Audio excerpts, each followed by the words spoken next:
Hello and welcome to pharma log YouTube channel. आज का video एक धाकड़ वीडियो लेकर के आया हूं उन लोगों के लिए जो फार्मा इंडस्ट्री या फार्मा बिजनेस के बैकबोन हैं। किसी फार्मा कंपनी के लिए एक सोल्जर की तरह काम करते जो एक एक प्रिस्क्रिप्शन या पीओबी के लिए अपनी पूरी ताकत लगा देते हैं। मैं बात कर रहा हूं फील्ड पर अपने कंपनी को रिप्रेजेंट करने वाले और अपने कंपटीटर को कड़ी कंपटीशन देने वाले सेल्स एग्जीक्यूटिव या मेडिकल रिप्रेजेंटेटिव की। आज का वीडियो उन लोगों के लिए है जो ऑलरेडी मेडिकल रिप्रेजेंटेटिव हैं और एक स्मार्ट मेडिकल रिप्रेजेंटेटिव बनना चाहते हैं, उन लोगों की तरह बनना चाहते हैं जो आपके हेडक्वार्टर के अच्छे मेडिकल रिप्रेजेंटेटिव में गिने जाते हैं, जिनके डॉक्टर से रिलेशन बहुत स्ट्रांग है, मेडिकल स्टोर पे भी उनको रिस्पेक्ट मिलती है, स्टॉकिस्ट से भी उनके रिलेशन बहुत अच्छे हैं, जो अपने जॉब से सेटिस्फाइड हैं, जिनका टारगेट भी इजीली पूरा हो जाता है, जो इंसेंटिव भी बहुत अच्छा अर्न करते हैं। कुल मिलाकर के आप एक successful and smart medical representative बनना चाहते हैं, आइए बन जाइए स्मार्ट सेल्स एग्जीक्यूटिव। जी हाँ, स्मार्ट वर्ड को अपने डे टू डे लाइफ का हिस्सा बना लीजिए, अपने दिमाग में छाप लीजिए स्मार्ट वर्ड, अपनी डायरी में लिख लीजिए स्मार्ट वर्ड। क्या आप स्मार्ट स्मार्ट स्मार्ट किए जा रहे हैं? बताओ तो करना क्या है? तो सुनो, स्मार्ट वर्ड के इन 5 अल्फ़ाबेट्स को अपनी लाइफ का हिस्सा बना लीजिए। स्मार्ट में एस, एम, ए, आर और T. S for solution of problems, M for money, A for active, R for relationship and T for time. Smart word में सबसे लास्ट में आता है टी, बट मेरे हिसाब से सबसे वैल्यूएबल और सबसे इम्पॉर्टेंट है स्मार्ट बनने के लिए टी। T means time. आपको टाइम की वैल्यू समझनी पड़ेगी, आपको टाइम को प्लान करना पड़ेगा, आपको ऑन टाइम होना पड़ेगा, आपको अपने एक एक सेकेंड्स की प्लानिंग करनी पड़ेगी, तब आप स्मार्ट बन पाएंगे। यानी आपने टाइम को समझ लिया है, टाइम की वैल्यू आप जान चुके हैं। अब आपको आर की वैल्यू समझनी है। Are means relationship. यस, किसी भी बिजनेस में रिलेशनशिप की बहुत इंपॉर्टेंस है।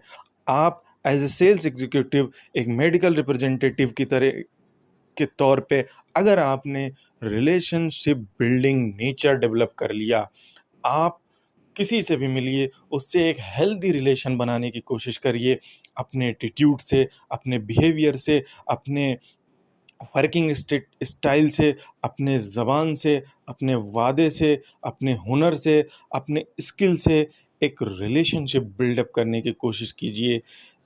टाइम की इम्पोर्टेंस आप समझ चुके हैं, रिलेशनशिप बिल्डअप करना आपको आ चुका है। अब आर के ऊपर ए यानी एक्टिव। एक्टिव मीन्स आपको एक कंप्लीट एक्टिव होना पड़ेगा, आपको फिजिकली एक्टिव होना पड़ेगा, आपको मेंटली एक्टिव होना पड़ेगा। फिजिकली एक्टिव मीन्स आपको फिट होना पड़ेगा, आपको अपने अंदर से लेथार्जिनेस को ख़त्म करना पड़ेगा।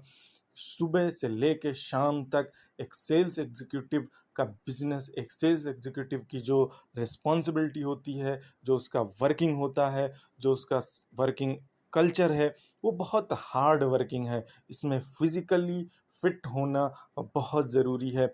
फिज़िकली फिट होना और फिज़िकल प्रेजेंस होना बहुत ज़रूरी है। आप फिज़िकली अप्रोच करते हैं तो आपको रिज़ल्ट अच्छे आते हैं, ऑन टाइम आप अप्रोच करते हैं, आपके रिज़ल्ट अच्छे आते हैं, आप मिल के रिलेशनशिप को और अच्छा डेवलप कर सकते हैं।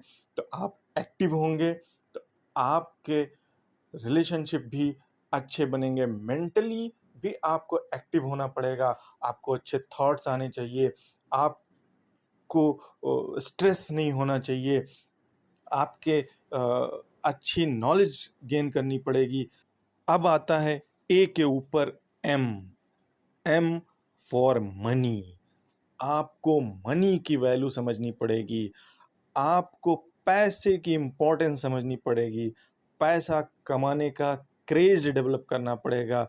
जी हाँ, मैं बात कर रहा हूँ पैसा कमाने का क्रेज़ जेन्युइन तरीके से डेवलप करना, जेन्युइन तरीके से पैसा कमाने का क्रेज़ डेवलप करना, अपनी लिमिटेशन में रह कर के पैसा कमाने का क्रेज़ डेवलप करना, एथिकल तरीके से पैसा कमाने का क्रेज़ डेवलप करना।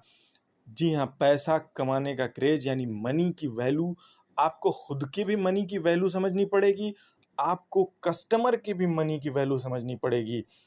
सारे रिलेशनशिप प्रैक्टिकली पैसे पे डिपेंड हैं। आप खुद तो कमा रहे हैं, आपको कोशिश करना पड़ेगा कि आप जिसके लिए काम कर रहे हैं, वो भी कमा रहा है, आप जिस पे काम कर रहे हैं यानी आपका कस्टमर भी कमा रहा है। आप ऐसा क्या करते हैं कि आपका कस्टमर के की अर्निंग में इम्प्रूवमेंट आ जाए? आप ऐसा क्या हेल्प करते हैं उसकी? आप ऐसा क्या सिस्टम उसको देते हैं कि उसकी अर्निंग बढ़ जाए?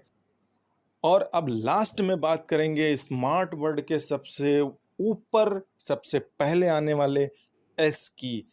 S for solution.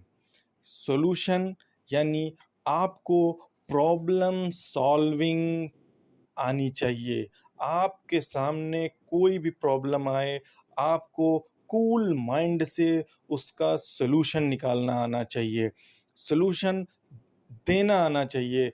Her problem की इसका एक सॉल्यूशन निकालने की हैबिट डेवलप करनी चाहिए। उससे एक्सक्यूज़ नहीं करना चाहिए, बचना नहीं चाहिए, उसको सॉल्व करने की कोशिश करना चाहिए।